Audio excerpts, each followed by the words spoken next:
Hello friends, मैं हूं advocate Nitish Banka. आप है मेरे YouTube channel let's speak legal में। दोस्तों, आज मैं आपके सामने एक बहुत ही बेहतरीन वीडियो प्रस्तुत करने जा रहा हूं। मैं लाया हूं 498A पे एक बहुत ही रीसेंट लैंडमार्क जजमेंट।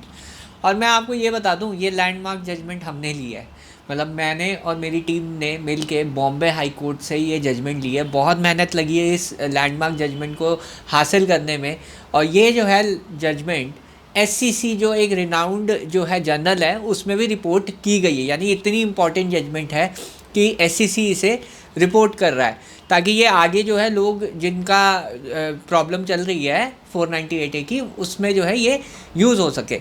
तो आइए देखते हैं ये जजमेंट के है क्या, किस बारे में है, कैसे जो है इसमें क्वाशिंग हुई है 498A की, वो आज हम समझते हैं जजमेंट को पढ़ के। एससीसी टाइम्स में रिपोर्ट हुई है, ये देखिए, बिल्कुल एससीसी ऑनलाइन में जो मेरा वर्जन है और ये रिपोर्ट हुई है। देखिए टाइटल, देखिए इस जजमेंट का, father in law dowry remarks ignoring husband affair and advising wife to tolerate violence not cruelty under 498A। देखिए क्या टाइटल है इस जो आर्टिकल का। अब मैं नीचे चलता हूँ, थोड़ा फैक्ट्स पे आते हैं, ठीक है।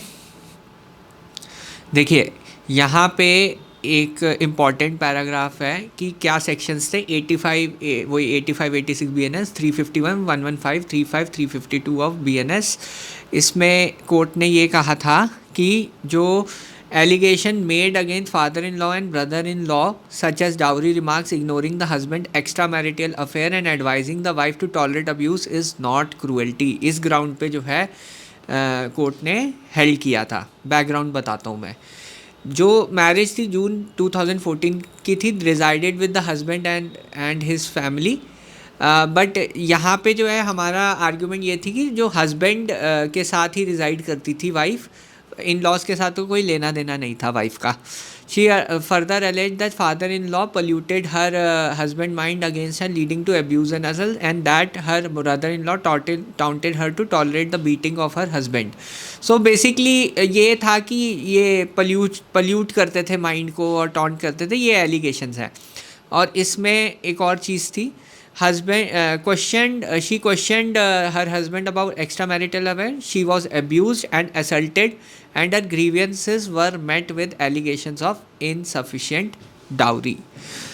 तो देखिए जो एलिगेशंस एक्स्ट्रा मैरिटल अफेयर के थे और ये जो एलिगेशंस थे कि सपोर्ट नहीं करते थे हमें में जो वाइफ को, तो ये एलिगेशंस थे। एक्चुअली जो केस था वो ये था कि वाइफ और हस्बैंड का डिस्प्यूट हो गया था अब्रॉड में, और पेरेंट्स को जानबूझ के इम्प्लिकेट किया गया था, पेरेंट्स और ब्रदर को जानबूझ के इम्प्लिकेट किया गया था ताकि प्रेशर बने। जनरली एनआरआई के केसेस में ऐसा ही होता है कि बाहर जो है जब हस्बैंड रहता है तो प्रॉब्लम क्या आती है, वहाँ पे डिस्प्यूट पैदा हो जाता है। जैसे इस केस में एलिजेड एक्स्ट्रा मैरिटल अफेयर जो है वो एलिज किया वाइफ ने, और यहाँ आके केस सब पे कर देती है, और खासकर जो यहाँ इंडिया में रिलेटिव्स रहते हैं। तो जनरली ये ट्रेंड मैंने देखा हुआ है, और इसी को लेके हमने ये चीज़ आर्ग्यू की थी कि जानबूझ के वाइफ ने जो है इम्प्लिकेट करने के लिए हस्बैंड और उसकी पूरी फैमिली को ये केस किया है।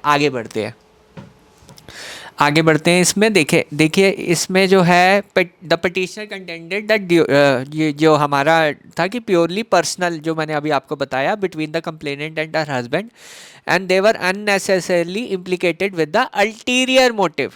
It was argued even prosecute case is accepted as it stood. No offence was made out against them.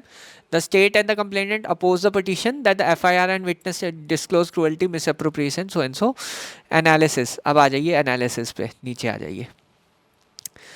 Analysis में क्या है, father in law allege harassment and express displeasure और नॉट रिसीविंग और car, and to brother in law taunted complainant to tolerate the beating.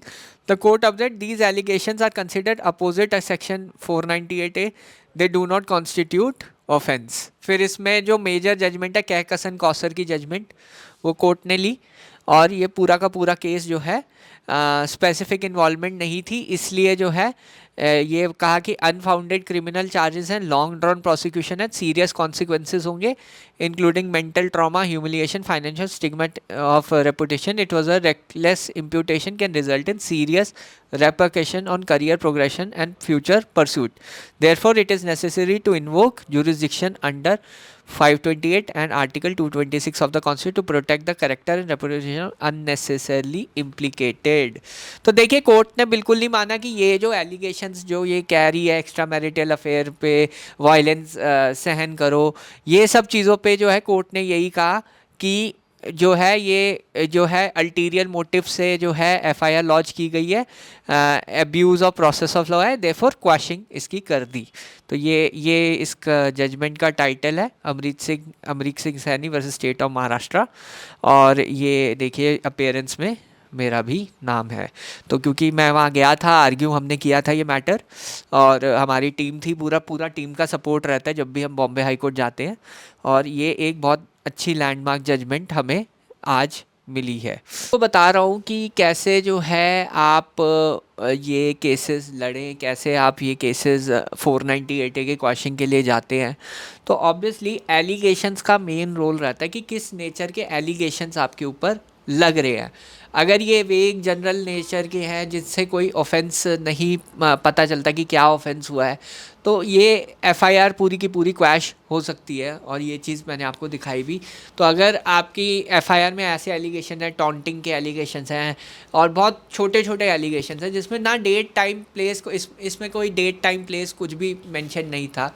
और हमने वही clearly बोला था क्योंकि हस्बैंड अब्रॉड रहता है तो पेरेंट्स को इसलिए इम्प्लिकेट किया, फादर को इसलिए इम्प्लिकेट किया कि ताकि उन पे प्रेशर बने, ब्रदर को इसलिए इम्प्लिकेट किया. तो कोर्ट ने सीधा सीधा देखा abuse of process of law है और क्वैश कर दिया है.